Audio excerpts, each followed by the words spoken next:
Bismillahirrahmanirrahim. Assalamualaikum warahmatullahi wabarakatuh. Alhamdulillahi rabbil alamin.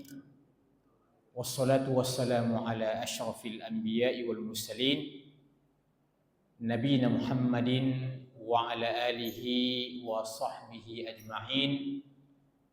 Rabbi shrah li sadri wa yassir li amri wahlul 'uqdatam min lisani yafqahu qawli. Sidang jamaah subuh yang sama-sama dirahmati dan dimuliakan oleh Allah Subhanahu wa taala.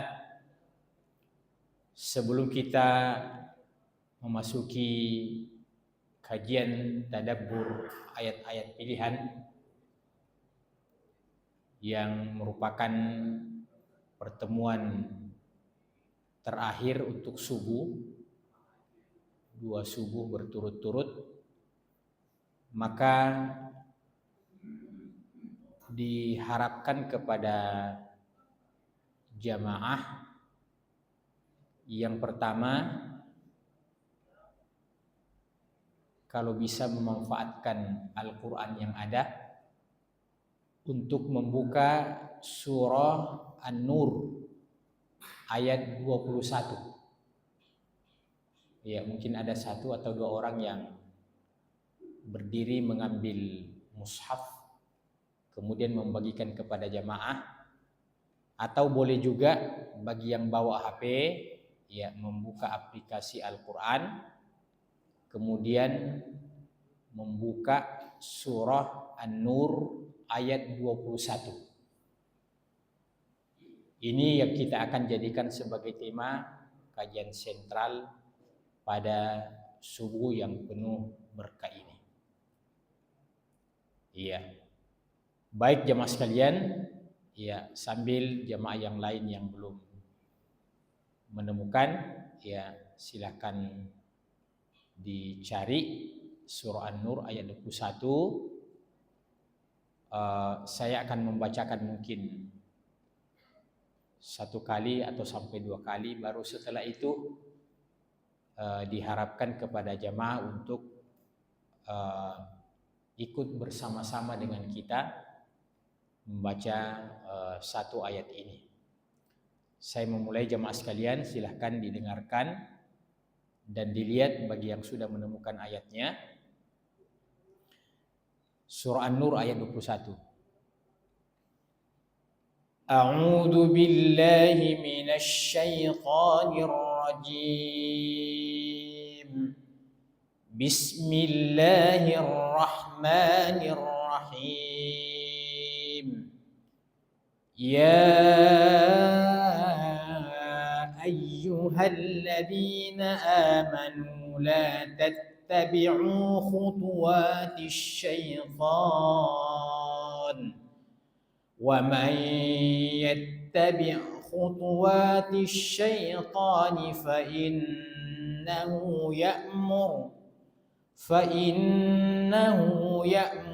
bil fahsya'i wal munkar. Walaula fadlullahi 'alaikum wa rahmatuhu ma zaka minkum min ahadin abada walakinna Allaha yuzakki man yasha wallahu wasi'un alim. Saya ulang sekali lagi, yang ketiga kalinya kita mengikuti. Ya ayyuhalladzina amanu la tattabi'u khutuwatisy syaitan wa man yattabi' khutuwatisy syaitani fa innahu ya'muru bil fahsya'i wal munkar. Walaula fadlullahi 'alaikum wa rahmatuhu ma zaka minkum min ahadin abada walakinna Allaha yuzakki man yasha wallahu sami'un alim. Surah An-Nur ayat 21. Ya. Silakan jamaah sekalian mengikuti saya. Kita penggal-penggal. A'udzu billahi minasy syaithanir rajim. Silakan.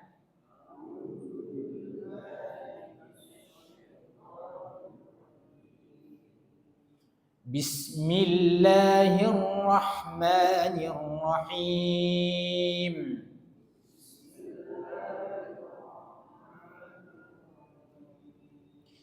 Ya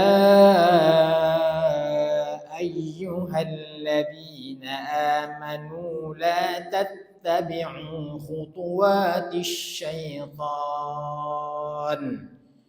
يا أيها الذين آمنوا لا تتبعوا خطوات الشيطان ومن يتبع خطوات الشيطان فإنه يأمر بالفحشاء والمنكر ومن يتبع خطوات الشيطان فإنه يأمر بالفحشاء والمنكر ولولا فضل الله عليكم ورحمته ما زكى منكم من أحد أبدا ولولا فضل الله عليكم ورحمته ما زكى منكم من أحد أبدا ولكن الله يزكي من يشاء ولكن الله يزكي من يشاء والله سميع عليم والله سميع عليم. Kita minta satu jamaah yang bisa mengulang, baru setelah itu kita masuk kajiannya. Tafadhal. Iya, silakan Pak.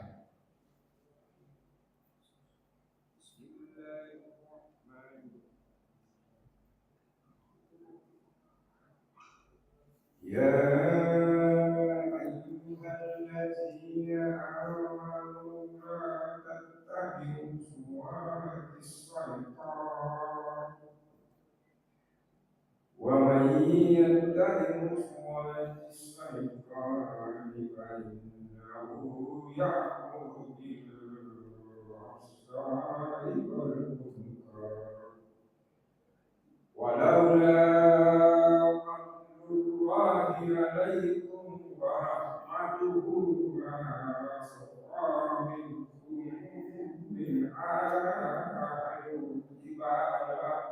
من أحد أبدا ولكن الله يزكيهم من يشاء والله سميع عليم.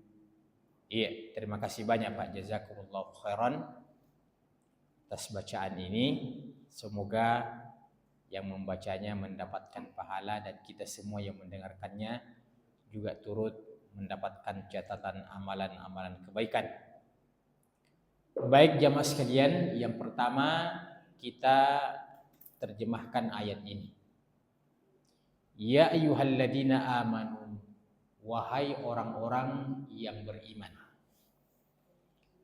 Saya ingin kembali mengulang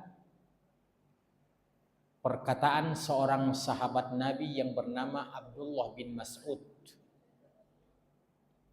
yang biasa disingkat dengan Ibnu Mas'ud. Ya. Apa kata beliau? Beliau mengatakan, idza sami'ta Allah yaqulu bi ya ayyuhalladzina amanu fa'ari biha sam'aka fa innahu imma amrun yu'maru bihi aw nahyun yunha anhu. Kata beliau yang telah menyampaikan perkataan ini semasa Nabi Shallallahu Alaihi Wasallam 14 abad yang lalu lebih. Apabila engkau mendengarkan ayat yang dimulai dengan kata-kata ya ayyuhalladzina amanu, ya, mendengarkan orang lain membacanya, ya tentu termasuk kita yang membaca. Jadi apabila engkau mendengarkan atau apabila engkau membaca sendiri, membuka Al-Quran dan melewati ayat yang dimulai dengan kata-kata ya ayyuhalladzina amanu, wahai orang-orang yang beriman. Iya. Kalau di daerah Bugis itu saya biasa dengarkan ustadz-ustadz di daerah Bugis, bagus sekali cara menerjemahkannya. Ya ayyuhalladzina amanu sininna taumatappoeh. Ya, hai orang-orang yang beriman. Saya tidak tahu bagaimana kalau bahasa Makassar. Apa? Hai orang-orang beriman yang asinna tahu tapakah, ya? Iya. Iya, kabusu ya, kabus itu semua. Iya, biasa orang di sana bilang kabusu semua. Iya, cocok itu. Masya Allah, ini yang standar ini. Ini standar ini Pak, Masya Allah. Iya, luar biasa Pak kalau bisa membuat terjemahan Quran dalam bahasa Makassar. Masya Allah, itu luar biasa itu. Ya, banyak orang yang mendapatkan manfaat. Karena sebahagian orang, terutama yang masih di kampung-kampung, ya, kalau kita ceramah, termasuk dalam hal ini kalau kita terjemahkan ayat hadis dan pakai bahasa daerah, iya. Saya pernah ceramah di apa itu? Di kompleks tempatnya Pak Amin Syam dulu tinggal di situ di apa? Marhum. Iya, saya pernah bawakan kajian di situ di masjid apakah namanya situ. Beliau ada sudah pensiun waktu itu, masih hidup. Iya. Jadi saya sedikit menyelingi pakai bahasa Bugis, ya artinya untuk ini juga beliau karena saya tahu orang Bone, itu langsung beliau memberikan komentar, Masya Allah, onyi napuali Ustaz. Iya, onyi napuali itu kira-kira kalau dalam bahasa kita pas sekali, ya pas sekali itu artinya ketemu, include, ya kira-kira kalau bahasa kerennya include itu. Nah, itulah pentingnya kita ini sedapat mungkin mempelajari semua bahasa. Ya, mempelajari semua bahasa. Iya. Saya ini suku Bugis, tapi saya sudah tidak bisa dijual sama orang Makassar. Saya sudah ngerti, Pak. Iya. Karena di daerah Patalasan sana itu saya larang orang bahasa Indonesia kalau ketemu dengan saya. Saya bilang pakai bahasa Makassar. Pakai ke bahasa Makassar punna acarika si singkamanake. Ya, pokoknya pakai saja, ya, tidak masalah. Ya, yang penting intinya bahasa itu paham. Iya, intinya bahasa itu paham. Nah, ya ayyuhalladzina amanu, hai orang-orang beriman, kata Ibnu Mas'ud, apabila engkau mendengarkan ayat yang dimulai dengan kata-kata ini atau Anda membaca Quran sendiri, fa'ari biha sam'aka, maka perbaiki pendengaranmu baik. Pasang pendengaran baik-baik kata beliau. Fa innahu imma amrun yu'maru bihi aw nahyun yunha'an. Karena setelah kata-kata ini akan datang salah satu di antara dua kemungkinan. Jadi salah satu di antara dua opsi saja. Opsi pertama ini atau kemungkinan opsi kedua ini. Apa kata beliau? Fa innahu imma amrun yu'maru bihi aw nahyun yunhan. Dan kita akan buktikan ini, kaidah ini benar atau tidak. Kata beliau, karena setelah itu akan datang perkataan Allah, apakah sifatnya perintah sehingga wajib untuk ditaati, atau sebaliknya kemungkinan datang larangan sehingga wajib dijauhi. Kata Ibnu Mas'ud, pokoknya asal habis kata-kata ya ayyuhalladzina amanu, salah satu di antara dua saja. Perintahkah? Kalau dia perintah wajib ditaati, atau kemungkinan yang kedua larangan wajib dijauhi. Coba kita langsung praktekkan di sini, benar enggak perkataan Ibnu Mas'ud? Ya ayyuhalladzina amanu la tattabi'u khutuwatis syaitan. Jangan mengikuti langkah-langkah syaitan. Di sini perintah atau larangan? Larangan, karena ada la. Ya, jadi la itu jangan. Tiako. Ya. Ajak bahasa Bugis. Ya. No, ya. Bahasanya orang di pedalaman kampung saya. Ya, maksudnya bahasa Inggris. La tattabi'u khutuwatis syaitan. Jangan mengikuti langkah-langkah syaitan. Jadi Allah memperingatkan kita untuk tidak mengikuti langkah-langkah syaitan. Datang larangan sehingga wajib dijauhi. Maka benar kaidah yang dibuat oleh Ibnu Mas'ud yang kita sebutkan tadi. Kata Allah Subhanahu wa taala, "Wa may yattabi' khutuwatis syaitan," dan barang siapa yang mengikuti langkah-langkah syaitan, fa innahu ya'muru bil fahsya'i wal munkar, karena sesungguhnya syaitan itu selalu memerintahkan, menyuruh kepada yang keji dan mungkar saja. Jangan mengikuti langkah-langkah syaitan, karena syaitan itu hanya menyuruh kepada yang keji dan yang mungkar. Pokoknya yang buruk-buruk semua, yang jahat-jahat semua. Walaula fadlullahi alaikum wa rahmatuhu. Andaikan bukan karena keutamaan dan rahmat Allah. Ya. Andaikan bukan karena fadlullah, iya, wa rahmatuhu, dan rahmatnya, ma zaka minkum min ahadin abada, kata Allah, tidak ada di antara kalian yang bisa menjaga kebersihan jiwanya. Andaikan bukan karena rahmat Allah, andaikan bukan karena kasih sayang Allah kepada kita semuanya ini, tidak ada yang bisa mempertahankan kesucian hatinya. Itu benar, Pak.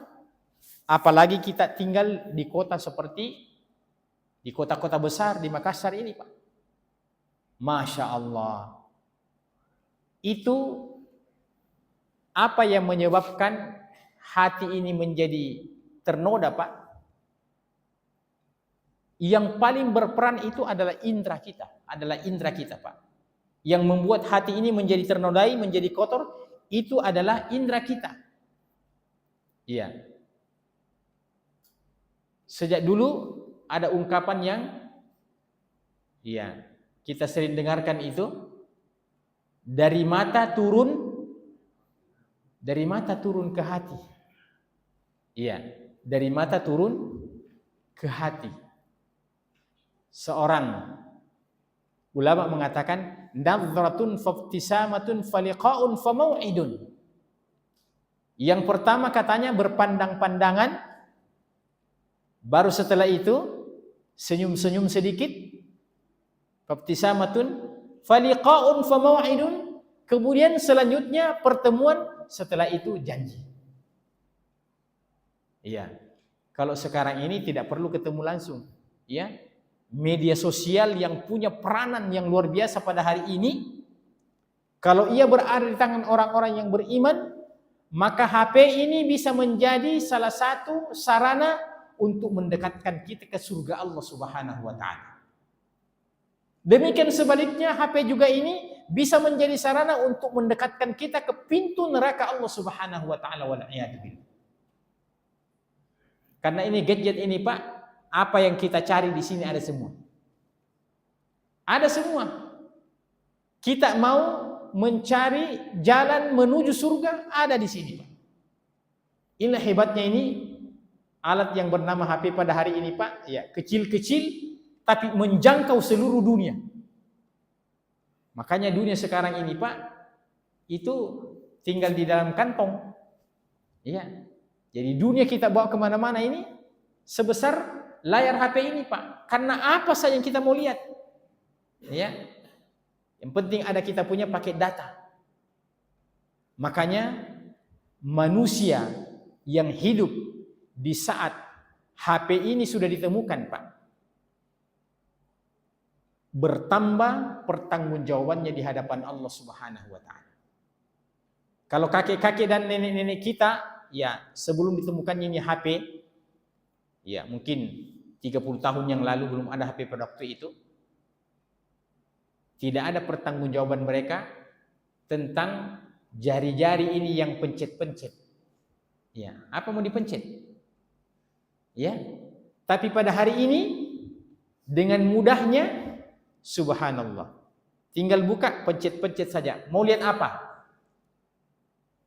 Mau lihat mulai yang tak sehelai benang pun melengket di badan, ada. Sampai kepada yang tidak kelihatan, walaupun matanya tidak kelihatan, ada di dalam HP ini, Pak. Itu tergantung perintah daripada otak kita. Iya. Dan subhanallah, yang namanya kemungkaran pada hari ini, Pak, memang kita dikondisikan. Iya. Tidak perlu kita cari. Iya. Tidak perlu kita berjalan. Seorang anak yang mengurung diri dalam kamarnya sehari semalam, Pak, dia bisa berbuat maksiat kepada Allah Subhanahu wa taala tanpa meninggalkan kamarnya. Iya, itu yang sering saya bilang, Pak. Kalau orang tua kita dulu itu kekhawatirannya kalau anaknya, terutama kalau anak perempuannya, sudah maghrib belum sampai di rumah. Kemana Fatimah ini? Kemana Aisyah ini? Sudah maghrib belum datang. Itu kekhawatiran kita dulu. Tapi pada hari ini, Pak, anak kita yang tinggal di rumah mengurung diri, itu jangan pernah merasa aman. Makanya sekali-sekali buka kamarnya ini. Apa tuh kau buka? Iya. Saya pernah, Pak, di salah satu warkop, itu warkopnya Cingho. Saya ketemu dengan seseorang. Ya, saya ketemu dengan seseorang. Saya ditemani oleh salah seorang anak saya. Itu sambil saya istilahnya ngobrol, ya. Sambil saya ngobrol itu, dia juga ngobrol sama saya, orang itu tersebut. Ya. Mitra lah, ya. Itu saya punya anak, dia kode-kode saya, dia kopi-kopi saya. Iya. Dia bilang, itu Bapak itu, Pak, sementara main judi online itu, sama-sama kita bicara sekarang. Saya kan tidak tahu. Jadi yang pertama setelah saya sampai di rumah itu saya klarifikasi, kenapa kau bisa tahu? Bilang, jangan sampai kau juga main begitu. Bilang, tidak. Kita kan ini istilahnya anak muda, ya tidak gaptek. Saya langsung, oh ya, oke. Coba bayangkan, Pak, berhadapan dengan saya bicara begitu, ya. Sementara bicara, ya dia juga main-main di jari-jarinya itu. Ternyata sementara main judi online, Pak. Iya. Kalau dulu itu kita baru tahu, oh main judi, nanti ada ayamnya dia bawa, dia sabung ayam apa, ada kumpul-kumpul, main judi orang, main sabung ayam ini. Pada hari ini, Pak, dengan halusnya, iya. Saya kadang-kadang, Pak, ini mau bawakan pengajian, cari ayat, yang mana ayatnya, buka-buka. Sementara cari ayat, Tiba-tiba lewat iklan perempuan. Iya. Bukan perempuan nenek-nenek 60 tahun. Iya, yang sipo. Tapi semua yang ditampilkan di situ pasti yang menarik hawa nafsu, Pak. Iya. Itu kontrasnya. Kita cari ayat. Dia suguhkan kita wanita cantik. Iya. Biasa tuh terpengaruh sedikit-sedikit, lihat sedikit. Sudah, jangan terlalu lama. Namanya banyak manusia, Pak. Namanya manusia. Saya bilang, ya Allah, saya saja ini sudah ada cucu. Ya, yang namanya kecenderungan begitu, Pak, selalu ada. Terus terang saja. Bagaimana itu kalau seperti anak muda umur 20 tahun, umur 25 tahun, ya, yang tidak ada kontrolnya, Pak, lepas. Coba bayangkan, bagaimana fitnah pada hari ini jauh lebih besar, ya, dengan fitnah-fitnah di zaman-zaman kita dulu, Pak. Iya, kalau kita dulu itu, ya, banyak mainan-mainan alternatif kita, terutama di kampung.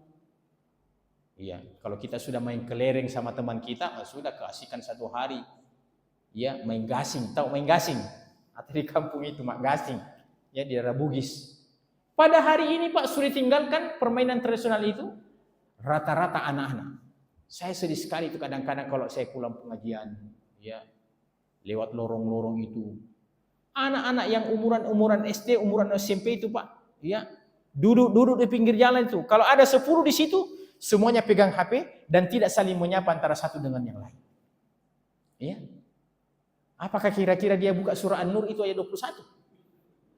Ya, coba bayangkan, Pak. Baik, kata Allah Subhanahu wa taala, la tattabi'u khutuwatis syaitan, jangan mengikuti langkah-langkah syaitan, wa may yattabi' khutuwatis syaitan fa innahu ya'muru bil fahsya'i wal munkar. Allah yang yang menyampaikan langsung. Siapa yang mengikuti langkah-langkah syaitan, sesungguhnya syaitan itu selalu menyuruh kepada keburukan, kekejian dan kemungkaran. Walaula fadlullahi alaikum wa rahmatuhu ma zaka minkum min ahadin abada. Kalau bukan karena rahmat dan kasih sayang Allah Subhanahu wa taala, tidak ada di antara kalian ini yang selamat dalam kesehariannya maksudnya. Walakinnallahu zakki man yasha, akan tetapi Allah mensucikan siapa yang Allah kehendaki. Wallahu sami'un alim, dan Allah itu maha mendengar dan maha mengetahui. Allah maha mendengar tentang setiap perkataanmu dan Allah maha mengetahui tentang setiap perbuatanmu. Baik jemaah sekalian, di antara kata yang kita akan tadabburi pada ayat ini jemaah sekalian, ada kata khutuwat.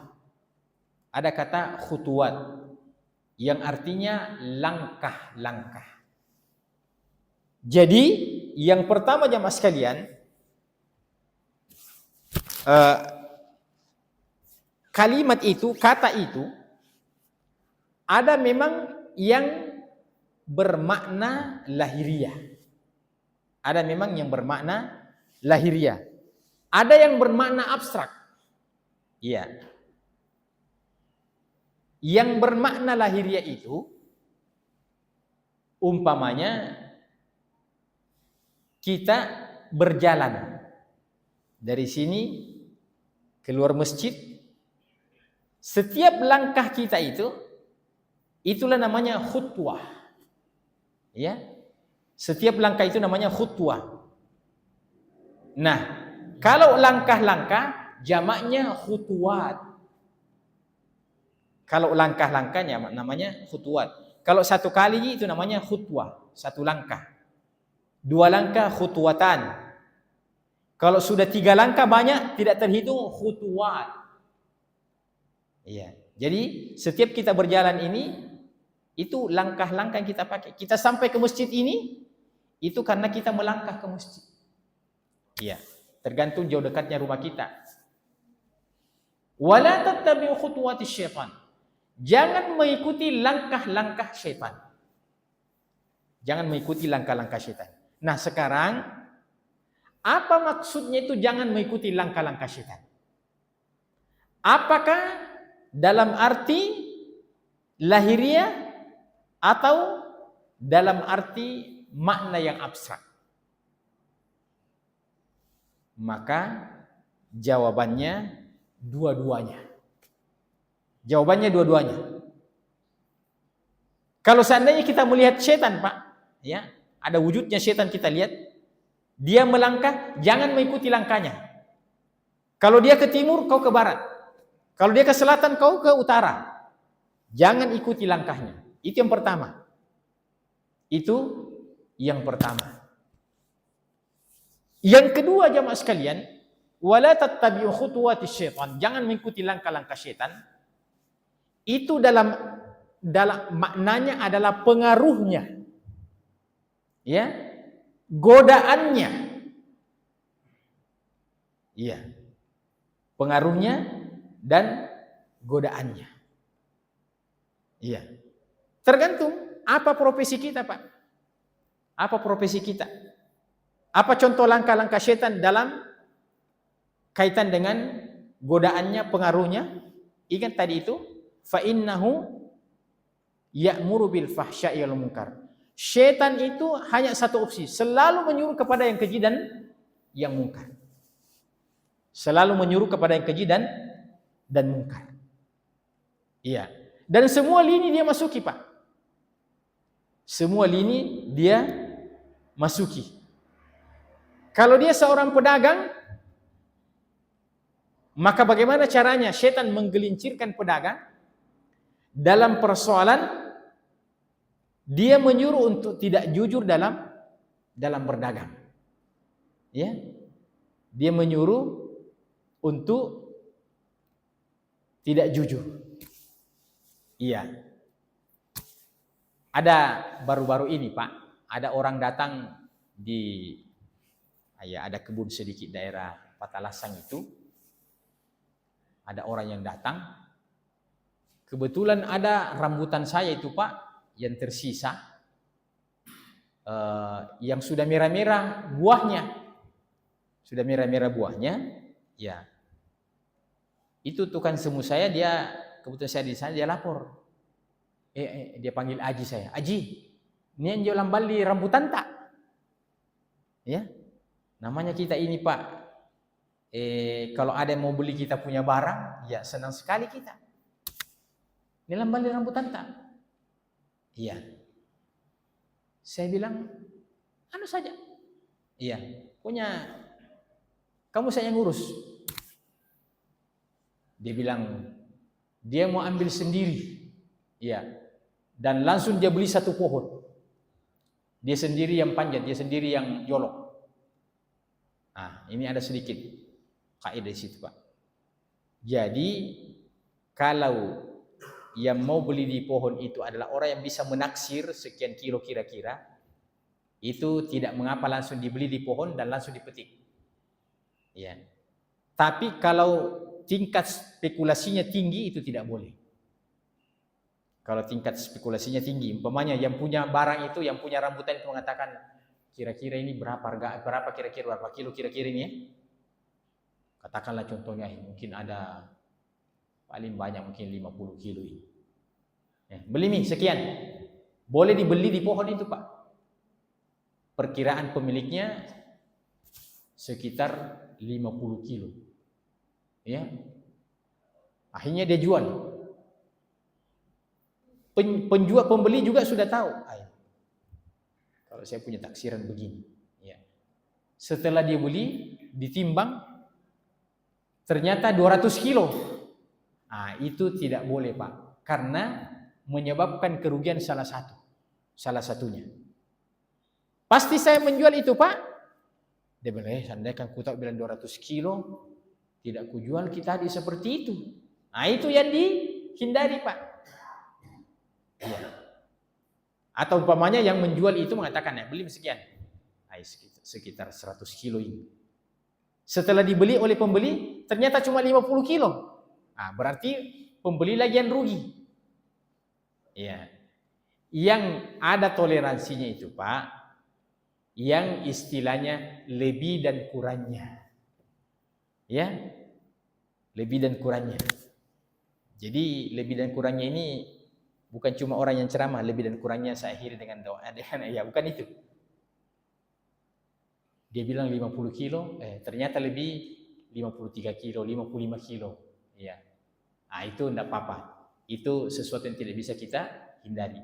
Makanya kalau mau jual, mau membeli, ya petik, timbang supaya kita tahu.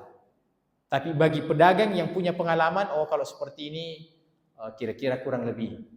Taksirannya tidak terlalu jauh, Pak. Ya, tidak terlalu jauh.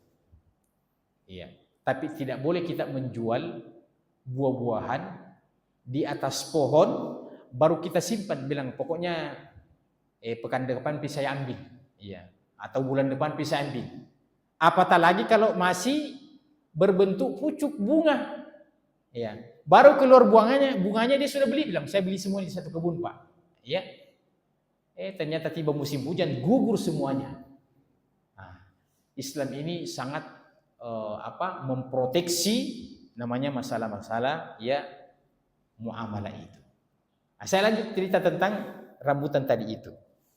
Iya. Jadi saya bilang, ya biar dia beli saja. Ya, kalau saya dan terserah. Iya, berapa yang mulihkan, penting jadi uang. Iya, paling tidak ada pembeli bensin. Iya.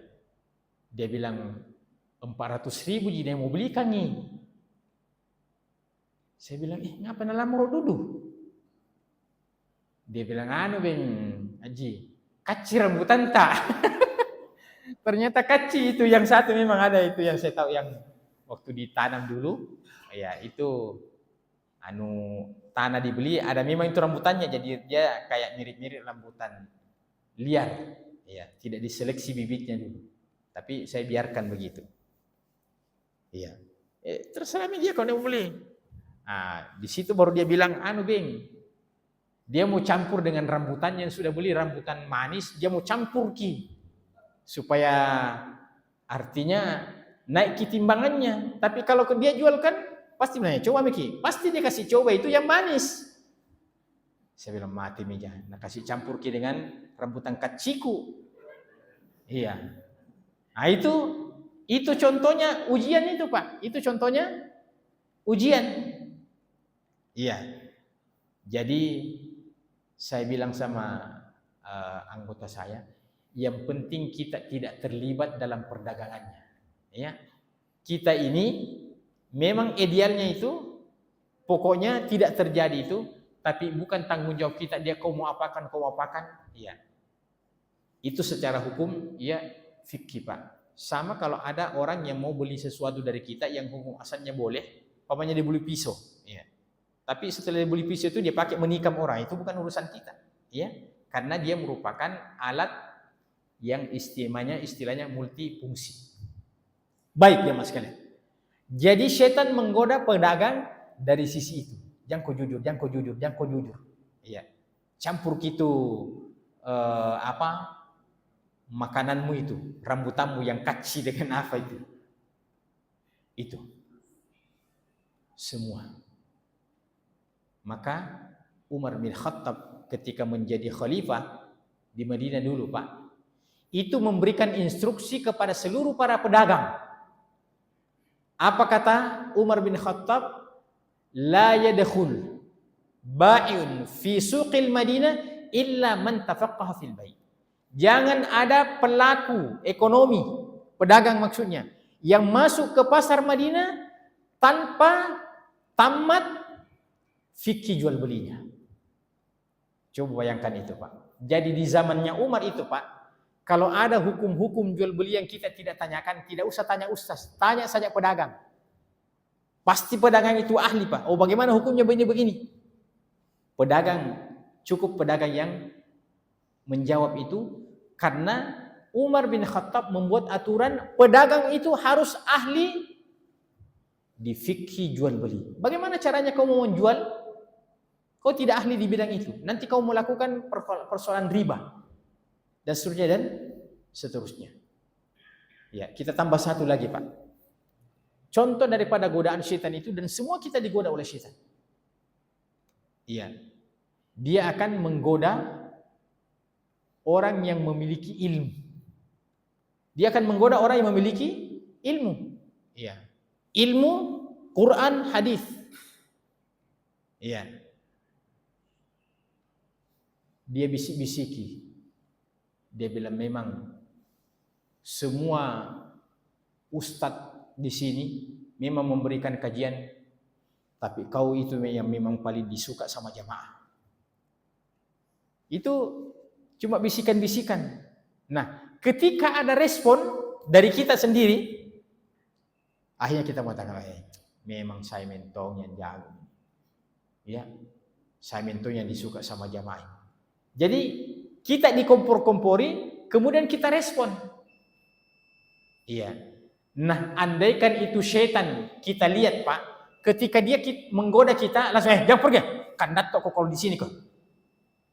Nah, seakan-akan seperti itu Pak. Jangan kita pedulikan. Itu setan akan memasuki semua lini. Tergantung dia lihat. Oh, kalau dia ahli ibadah, dia akan masuk lewat ibadahnya. Bagus memang tong itu cara salatmu itu. Masya Allah. Ya, kalau jamaah yang lain, orang lain itu cara salatnya sembrono. Kau saja yang sesuai dengan sunnah. Memang saya mentu ya yang sesuai dengan sunnah saja. Ya. Dikompor-kompor, diangkat-angkat, akhirnya kita merasa bangga dengan ibadah kita merasa bangga dengan ilmu kita. Iya, melihat orang lain, apa tong itu? Ya, tidak ada artinya itu. Dia tidak menuntut ilmu. Ya, dia tidak belajar. Ya. Maka dia akan masuk lewat itu. Baik jemaah sekalian. Kenapa Al-Quran menggunakan khutuwat? Jangan mengikuti langkah-langkah syaitan. Kata ulama, pemilihan Al-Quran dengan menggunakan kata langkah, jangan mengikuti langkah-langkah syaitan. Karena ada kemirip-miripan antara cara syaitan menggoda dengan hakikatnya itu langkah. Ada kemirip-miripan, ada kesamaan antara caranya syaitan menggoda dengan hakikatnya itu langkah. Iya. Nah, di situ dikatakan apa definisi itu langkah? Langkah itu adalah masafatun yasirah. Ternyata satu langkah itu adalah jarak-jarak yang sederhana. Kita melangkah ini kan jarak-jarak yang sederhana. Walaupun panjang kakinya, masa dia melangkah satu kali langkah sampai 2 meter satu kali? Orang melangkah ya 30 cm. Itu namanya satu langkah, Pak. Langkah. Iya. Baik. Kenapa Al-Quran menggunakan itu? Pengaruh setan dengan mengatakan jangan mengikuti langkah setan. Itu yang saya katakan tadi. Ada kesamaan, ada kemiripan, ada titik temu antara hakikat langkah dengan cara setan menggoda. Kalau langkah itu definisinya adalah jarak-jarak yang sederhana, jarak-jarak yang pendek, maka setan itu juga ketika menggoda memulai dari perkara-perkara yang sederhana. Jadi ketika setan menggoda itu memulai dari perkara-perkara yang sederhana, perkara-perkara yang kecil, itulah kesamaannya dengan langkah, di mana langkah itu adalah jarak-jarak yang sederhana, jarak-jarak yang pendek. Maka setan juga ketika menggoda tidak langsung menjerumuskan orang, tapi dia memulai dari perkara-perkara kecil. Ya.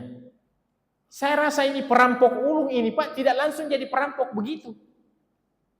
Ya, mungkin dulu pertamanya itu dia curi-curi sendal di Masjid Ar-Rahman, itu pertamanya.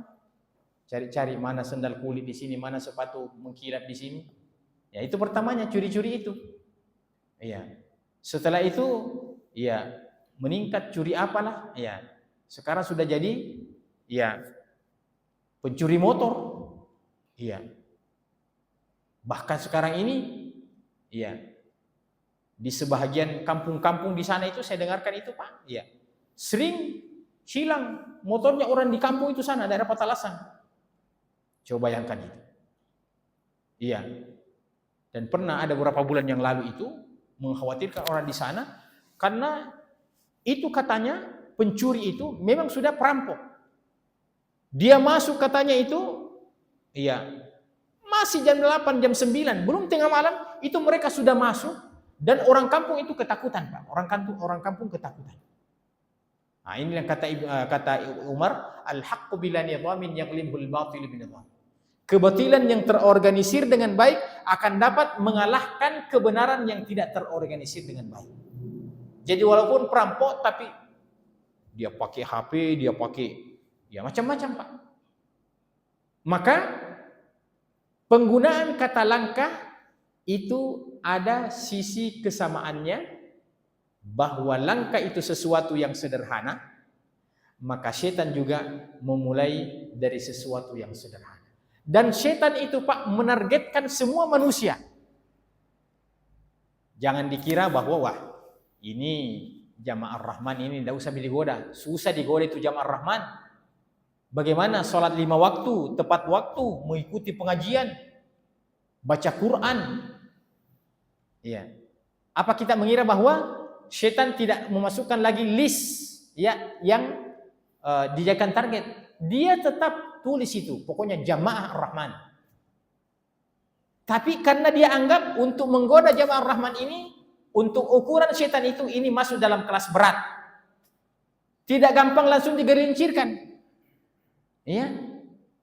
Orang sholat malam, orang sholat tarawih, orang baca Quran, orang bersedekah, ya. Sudah selesai 800 juta. Itu yang mau digoda. Setan itu memakai filosofi langkah. Dia memulai dari yang kecil-kecil dulu. Tidak langsung kita ini disuruh kafir kepada Allah. Tidak langsung kita disuruh jatuh kepada kesyirikan. Tapi dia mulai dari yang kecil-kecil dulu itu. Umpamanya tadi itu, dia mulai puji-puji kita. Wah, Masya Allah. Betul-betul itu. Banyaknya orang yang sholat di sini, kamu saja yang paling khusyuk. Iya.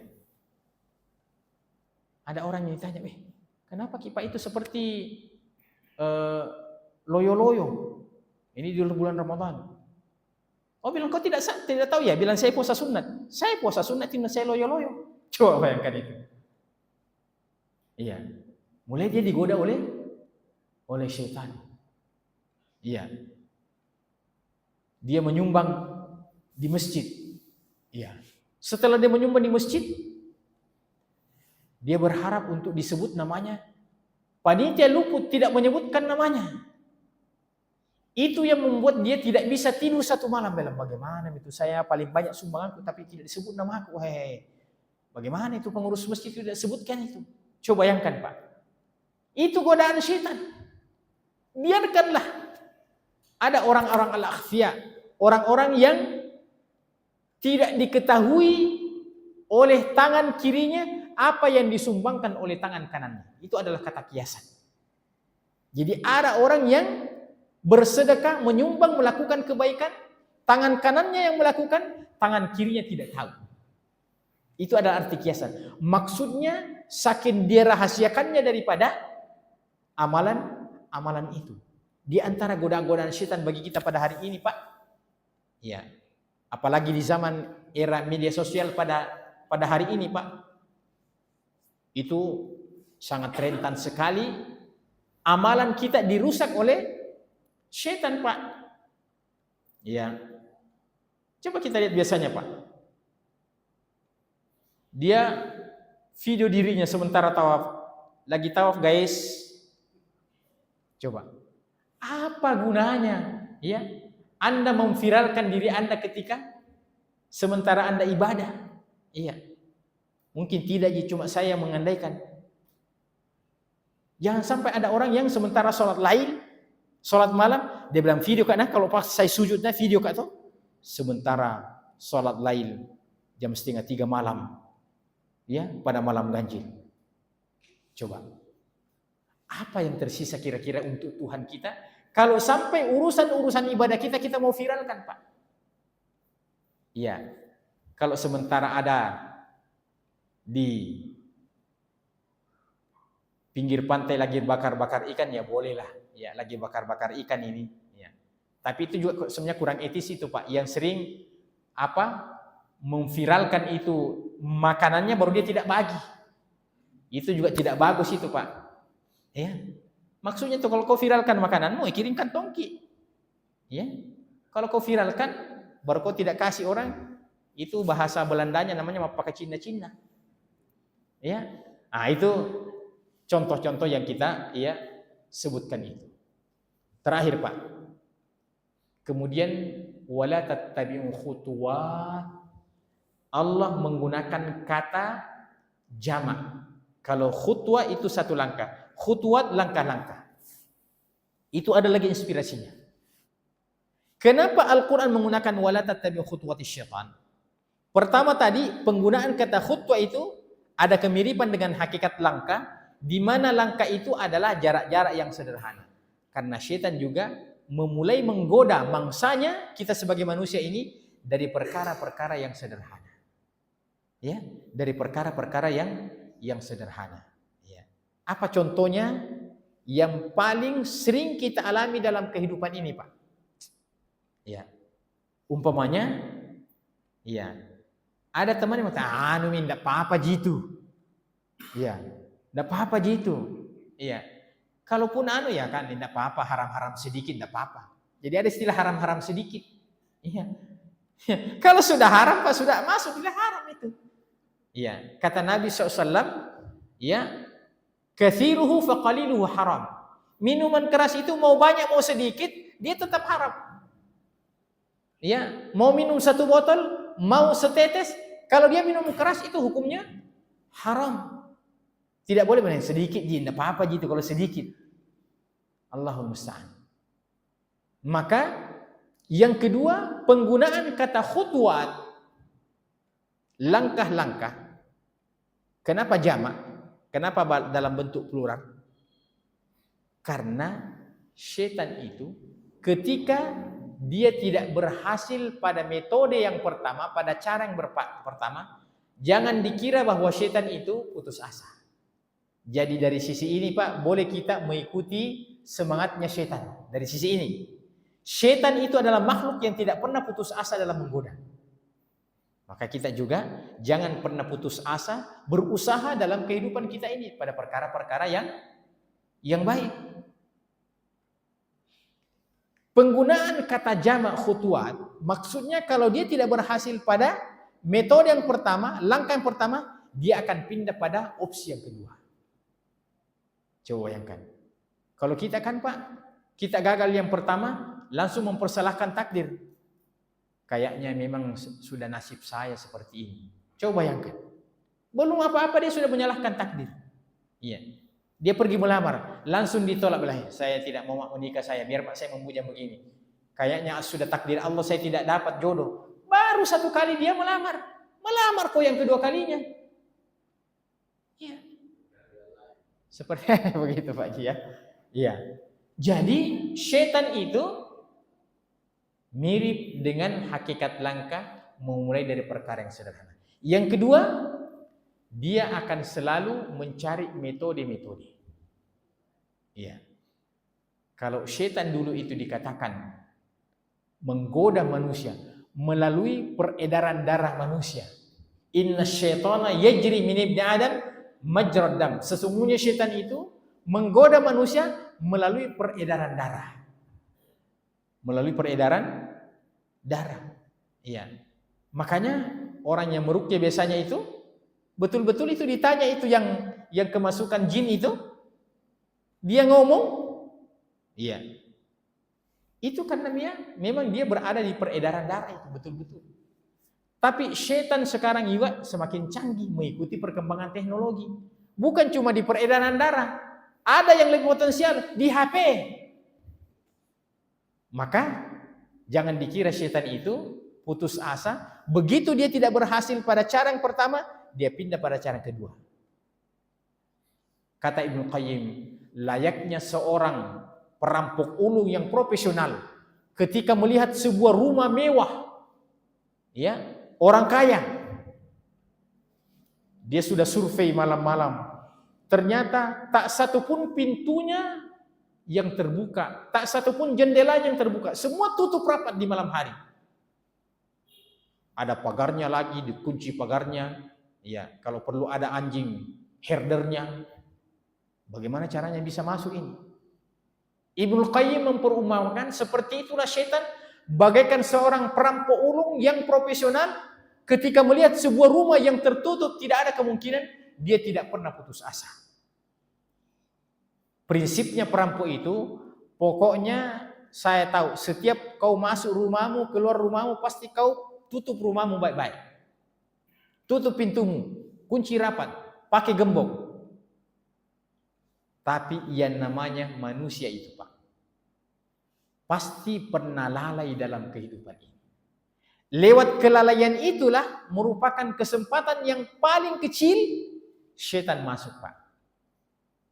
Makanya Allah bilang, ya ayyuhalladzina amanu dzkurullaha dzikran katsira. Wahai orang-orang beriman, berzikirlah kepada Allah dengan zikir yang banyak, karena lawan daripada zikir adalah lalai. Begitu kita lalai berzikir, setan masuk.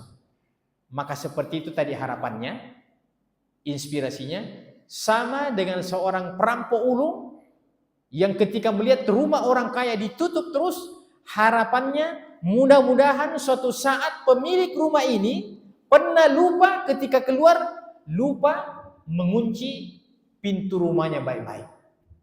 Itu kan lebih sering kita mengunci rumah kita daripada tidak kita mengunci. Iya, saya biasa, Pak, sekali-sekali di rumah saya itu, ya, karena ya biasa namanya anak-anak itu masuk keluar apa, ya biasa jam 10, jam 11 baru pulang ke rumah. Ya, saya mau pergi sholat subuh, Pak, saya mau pergi sholat subuh, saya mau buka itu pintu, saya dorong begini, ya Allah, anak siapa ini yang berbuat begini? Masuk tadi malam dia tidak kunci, Pak, dia tidak kunci. Ya, tidak ada sesuatu ya kalau di rumah saya, Pak, ya. Paling kalau dia mau mencuri ya paling curi panci sama curi piring saja, ya. Kalau ada, tidak ada yang lain. Tapi coba bayangkan bagaimana setan itu melihat peluang walaupun kecil, tapi itu yang menjadi harapannya. Sebagaimana perampok itu ketika melihat rumah itu dikunci terus, yang menjadi harapannya mudah-mudahan pemilik rumah ini suatu saat pernah dia lupa mengunci rumahnya, disitulah dia masuk. Maka kita ini sementara diintai terus oleh setan, makanya Allah mengatakan, ya ayyuhalladzina amanu la tattabi'u khutuwatis syaitan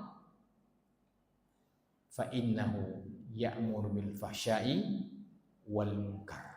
Walaula fadlullahi alaikum warahmatuhu ma zaka minkum min ahadin abada. Ila akhir ayat. Kita cukupkan. Subhanakallahumma bihamdika asyhadu an la ilaha illa anta astaghfiruka wa atubu ilaik. Wa akhiru da'wana alhamdulillahirabbil alamin. Sebelum kita meninggalkan tempat ini, mungkin ada yang mau bertanya, ya. Kalau selesai itu, mudah-mudahan kita bisa sholat syuruk, ya, mendapatkan keutamaan seperti haji dan umrah.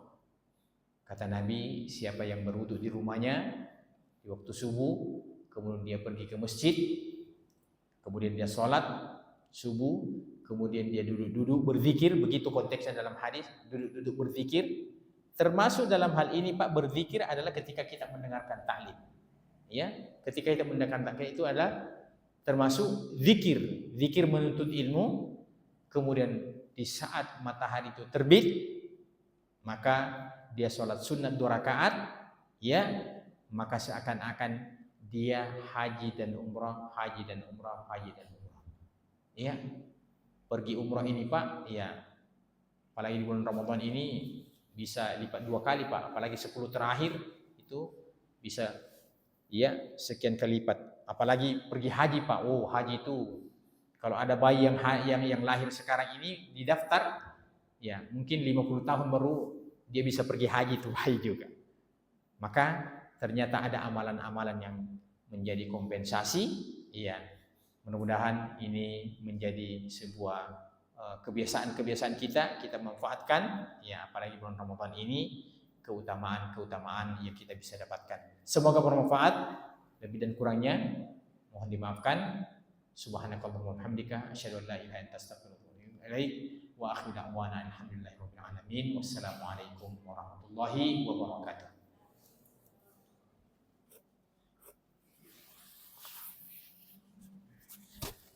Dari pertanyaannya. Oke.